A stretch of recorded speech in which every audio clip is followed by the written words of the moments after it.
दोस्तों, कल्पना कीजिए आप 60 साल के हो चुके हैं लेकिन बैंक बैलेंस खाली है।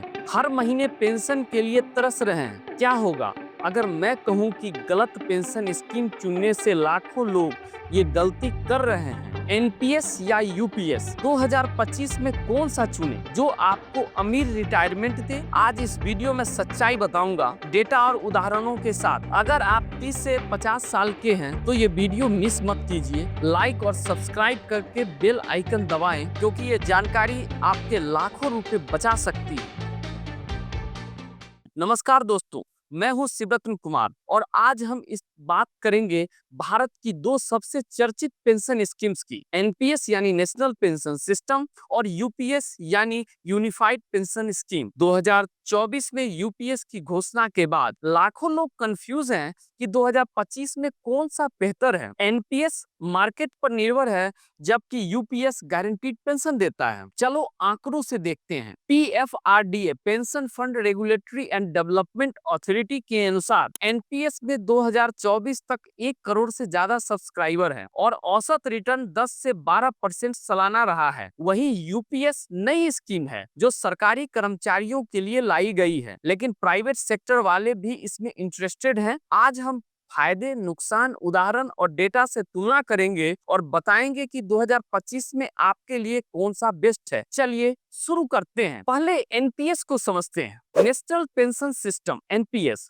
को साल 2004 में अटल बिहारी वाजपेयी सरकार लाई। इसे 2009 में प्राइवेट सेक्टर कर्मचारियों के लिए भी खोल दिया गया। इसका मकसद पुरानी पेंशन योजना ओपीएस की जगह लेना था जो सरकारी खजाने पर भारी बोझ डाल रही थी। सरकारी कर्मचारियों ने शुरू से ही इसका विरोध किया जो अब तक जारी था। एनपीएस के तहत कर्मचारियों से भी पेंशन के लिए कंट्रीब्यूशन लिया जाने लगा। साथ ही रिटायरमेंट के बाद कर्मचारी 60% रकम निकाल सकते थे जबकि बाकी 40% से उन्हें पेंशन मिलती। जो कोई भी भारतीय जो 18 साल से 70 साल के हैं वो एनपीएस ज्वाइन कर सकता है। अब बात करते हैं एनपीएस के फायदे की। टैक्स बेनिफिट्स सेक्शन 80C के तहत 1.5 लाख रुपए तक का डिडक्शन है और 80CCD1B से एक्स्ट्रा 50,000 यानी कुल 2 लाख रुपए का फायदा मिलता है। मार्केट लिंक्ड रिटर्न पिछले 10 सालों में इक्विटी फंड्स ने 14 से 15% रिटर्न दिया है। पीएफआरडीए डेटा के अनुसार फ्लेक्सिबिलिटी,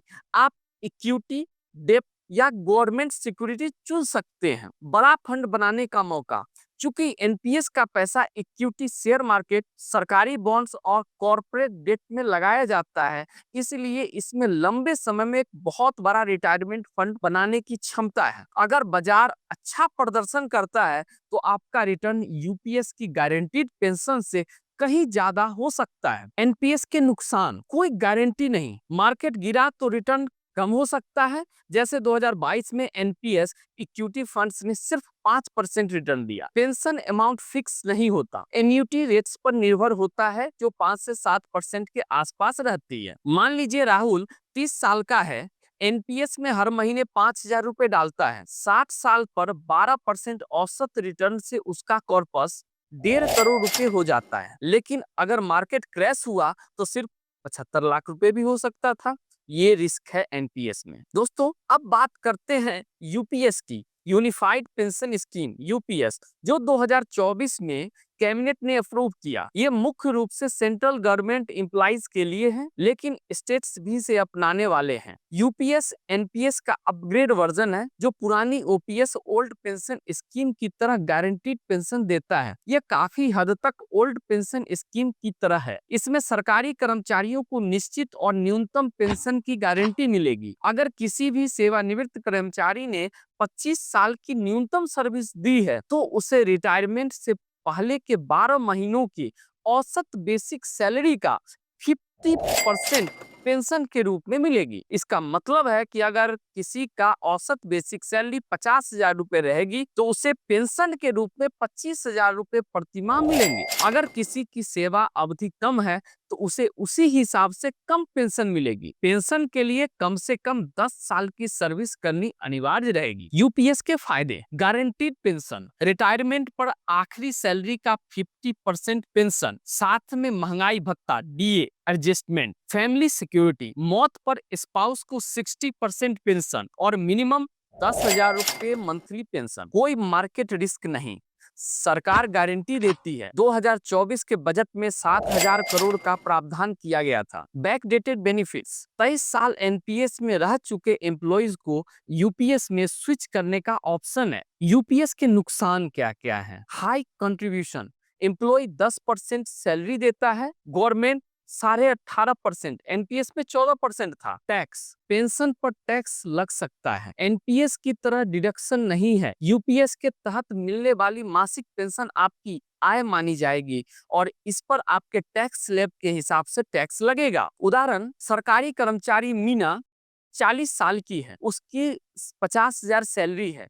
यूपीएस में रिटायरमेंट पर 25,000 प्लस डीए मिलेगा जो इन्फ्लेशन से एडजस्टेड होता है। एनपीएस में अगर मार्केट अच्छा नहीं चला तो सिर्फ 15,000, लेकिन मीना को ज्यादा कंट्रीब्यूशन करना पड़ेगा। यूपीएस में स्विच करने के फायदे: यूपीएस का फायदा ये है कि इसके तहत 25 साल की सर्विस पूरी करने के बाद केंद्रीय कर्मचारियों को आखिरी सैलरी का कम से कम 50% फिक्स पेंशन और एक मुफ्त रकम मिलेगी। एनपीएस में फिक्स पेंशन वाला सिस्टम नहीं है। यूपीएस में भी एनपीएस की तरह कर्मचारियों को सैलरी का 10% कंट्रीब्यूशन देना होगा, लेकिन सरकार का इस स्कीम में कंट्रीब्यूशन 18.5% होगा, जबकि एनपीएस में सरकार का कंट्रीब्यूशन 14% है। यूपीएस से मिलने वाली पेंशन में महंगाई दर के हिसाब से इजाफा भी किया जाएगा, जबकि एनपीएस में ये फायदा नहीं है। यूपीएस और एनपीएस के बीच का अंतर: यूपीएस के तहत केंद्रीय कर्मचारी को निश्चित पेंशन मिलेगी, यह उनकी रिटायरमेंट से पहले के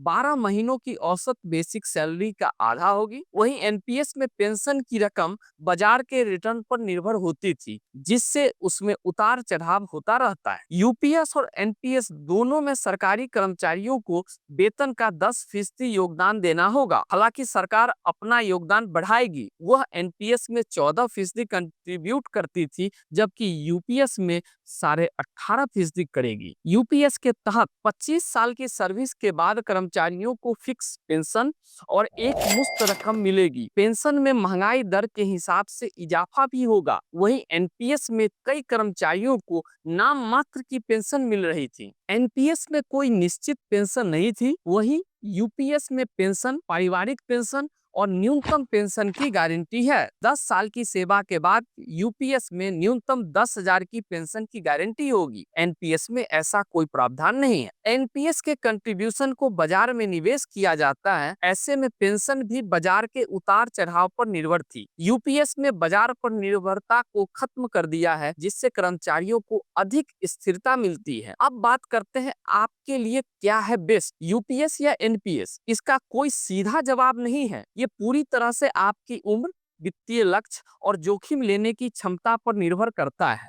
आपको यूपीएस कब चुनना चाहिए? अगर आप सुरक्षा चाहते हैं, यदि आप रिटायरमेंट के बाद कोई जोखिम नहीं लेना चाहते और एक फिक्स गारंटीड इनकम चाहते हैं, तो यूपीएस आपके लिए बेस्ट है। महंगाई की चिंता: अगर आप चाहते हैं कि बढ़ती महंगाई के साथ आपकी पेंशन भी बढ़े, तो यूपीएस का महंगाई भत्ता डीए वाला फीचर आपके लिए बहुत फायदेमंद है। बाजार के उतार चढ़ाव से डर: अगर आपको शेयर बाजार की समझ नहीं है या आप उसके जोखिम से बचना चाहते हैं, तो यूपीएस एक सुरक्षित विकल्प है। आपको एनपीएस में कब रहना चाहिए? ज्यादा रिटर्न की उम्मीद: अगर आप थोड़ा जोखिम लेकर अपने रिटायरमेंट फंड को तेजी से बढ़ाना चाहते हैं, तो एनपीएस बेहतर साबित हो सकता है। टैक्स बचाना प्राथमिकता है: अगर आप हर साल 2 लाख रुपए तक का टैक्स बेनिफिट लेना चाहते हैं, तो एनपीएस एक शानदार विकल्प है। जल्दी रिटायरमेंट या फ्लेक्सिबिलिटी: एनपीएस आपको अपनी निवेश रणनीति चुनने की फ्लेक्सिबिलिटी देता है